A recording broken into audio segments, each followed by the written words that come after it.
હા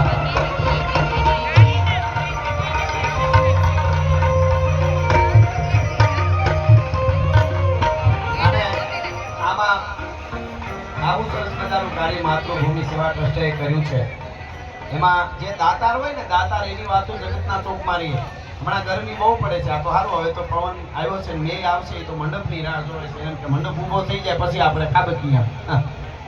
હા પણ વર્ષ ગરમી બહુ પડતી હતી હમણાં. તમારે તો દરિયાકાંઠે એટલે બહુ વાંધો ન આવે, અમારે ગિરનાર તપે એટલો જુનાગઢમાં. સમજે? હવે ગરમી ગમે એટલી તમારે આ પડતી હતી, બરોબર? જેઠ મહિનો બેહી ગયો, ગમે એવી ગરમી પડે હાલો તોય તમે કોઈ દી એમ કહો કે હે દરિયાદેવ પોરબંદરના પાદરમાં પીડ્યો છે, દરિયામાં બધે આટો મારી જાય તો ટાઢું વાતાવરણ થઈ જાય, આવું કહો કોઈ દી? નહીં. ઈ આવે ને તો આ લીલા ઉભા ને થોડા થોડા ઝાડવા એ હુકાઈ જાય.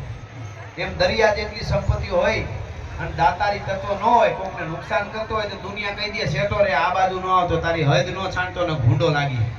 પણ વરસાદ છે ને ઈ દાતાર છે, એક કણ વાવો ને અનેક ઉગે. મે આવે એટલે બધાયને ફલે ફૂલે ખેતર, એટલે એને દુનિયા કે આવે. એમ આ દુહો પોરબંદરના જેસવા રાણાને સંબોધીને અમારા કવિએ કીધો છે. શું કહે છે?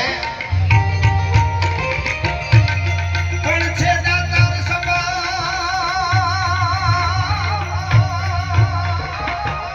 છે દાતાર સ્વભાવ